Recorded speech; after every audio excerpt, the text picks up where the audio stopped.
भाव ठीक ना होने के कारण उन्हीं प्रभु से भयभीत हो जाते हैं। वही प्रभु विकराल रूप दिखाई देते हैं। वही प्रभु इतना दुखद अनुभव में आते हैं कि त्राहिमाम बोल उठता है। और जब हम भाव से बचते हैं तो इतने सरस, इतने सुकोमल, इतने लाडले कि प्राण अर्पित कर दे, ऐसे हैं।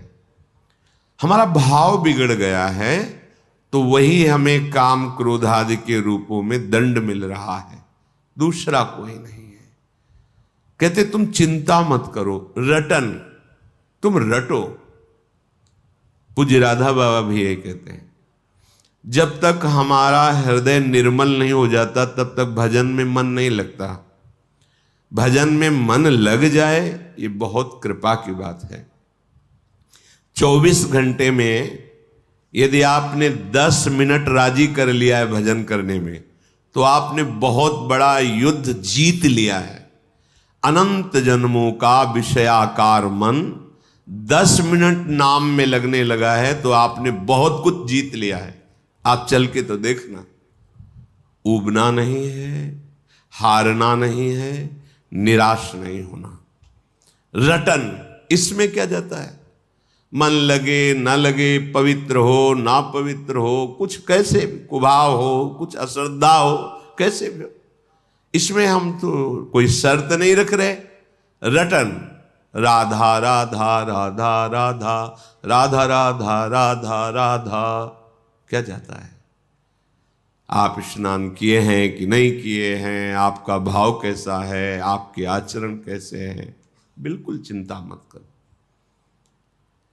ये दरबार श्री लाडली जी का ऐसा है कि जहां किसी को प्यार न मिलता हो, किसी की ठौर न हो, सब जिसको तिरस्कार करते हो, अगर वो यहां सर झुका दे तो सबके नमस्कार करने योग्य बन जाता है। ध्यान रखना, हमारी लाडली जी के चरणों का प्रताप ऐसा है कि जिसका सब तिरस्कार करते हो, कोई प्यार न करता हो, भारी दुख समस्या ही घेरे है। सर झुकाने का मतलब है श्री जी के चरणों को अपना स्वामी मान लेना। लाडली जो मेरी महारानी जो है, बस अब जो हो सो हो, फिर देख लेना। किशोरी जू के गोरे चरणारविंद का आश्रय लेने मात्र से लाल जू की पूरी दृष्टि उस पर होती है, और जिस पर भगवान की कृपा दृष्टि होती है सब बदल जाता है। जा पर नाथ करो तुम दाया, तो ताहि सदा शुभ कुशल निरंतर, सुर नर मुनि प्रसन्न ताऊ पर, सोई विजयी विनयी गुण सागर, तासु सुजस त्रैलोक उजागर। जिस पर लालजू की दृष्टि हो जाती है वो विजयी हो जाता है, विनय संपन्न, गुण संपन्न, त्रिभुवन में उसका सम्मान होता है, त्रिभुवन में उसका यश होता है। मान लीजिए, विश्वास कीजिए। रटन, श्रीपाद आदेश कर रहे हैं, रटन। ये प्रारंभ में अपने जीवन की बात बता रहे हैं। कुछ पूर्व का होगा ऐसा कि जब विद्यालय से आते, अपना वो बैग टांगते, एक उदासी छा जाती है, अपने आप उदासी छीन, मतलब आप आश्चर्य मानेंगे, जैसे किसी का उत्सव हो रहा है, बैंड बज रहा है, ब्याह हो रहा है, हम बैठ के रोते थे। पता नहीं कौन सा संस्कार पूर्व का था, और बस एकांत में होता था, हमारी समस्या का हल होना चाहिए। बच्चे थे, यही हम उस जगत गुरु प्रभु को प्रणाम करते हैं जो अव्यक्त रूप से खींचते हैं। बस समस्या थी, कौन मेरा है, ये पढ़ के क्या होगा। हम अपने हृदय के, आप खूब पढ़िए, हमारे हृदय में होता है, ये पढ़ के क्या करेंगे, कितना भी पढ़े मरना तो है ना। इस समस्या का समाधान क्या है? जिन जिन की तरफ देख रहे सब मरेंगे, कौन है मेरा? आखिरकार कब तक ऐसा चलेगा, कब तक भटकते रहेंगे? तो एक रास्ता निकला, भगवान का आश्रय ले लो, भगवान का आश्रय ले लो। अंदर से आता भगवान। अब वो जानते भी नहीं थे कैसे आश्रय लेना है, कैसे चलना है, बस खींचा गया, भागे।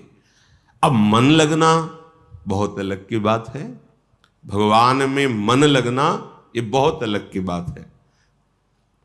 मन नहीं लगता था। गुरुदेव भगवान जिन्होंने हमें हमारी भक्ति का अंकुरण किया, पोषा, पाला, वो तुम इस चिंता में मत पड़ो, तुम्हारा मन लगता है कि नहीं लगता है, क्या विचार आते हैं, इसकी चिंता में तुम्हें जो बताया ना बस इसको रटो।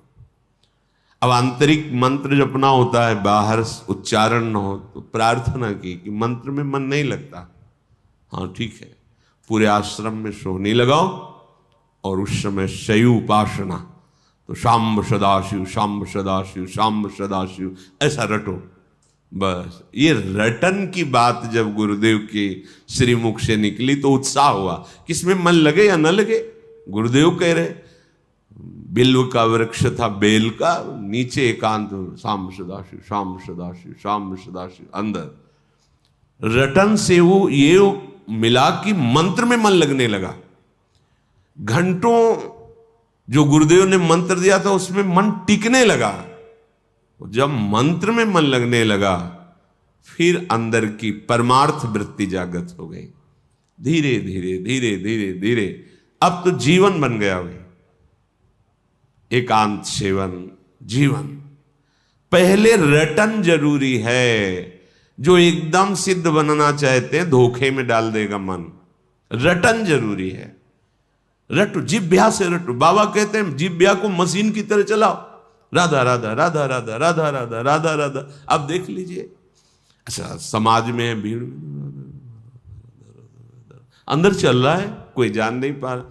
मानो ये बात, हमारा खान पान सही नहीं है, हमारी इंद्रियां पवित्र नहीं हैं, गंदी भावनाओं वाली हैं, हमारे आचरण भी गंदे हैं, हमारा सीधा मन भगवदाकार्य मंत्राकार नहीं होगा। इसलिए रटन रटन, ये जिह्वा को बहुत हो गया प्रपंच बोलते हुए, इसमें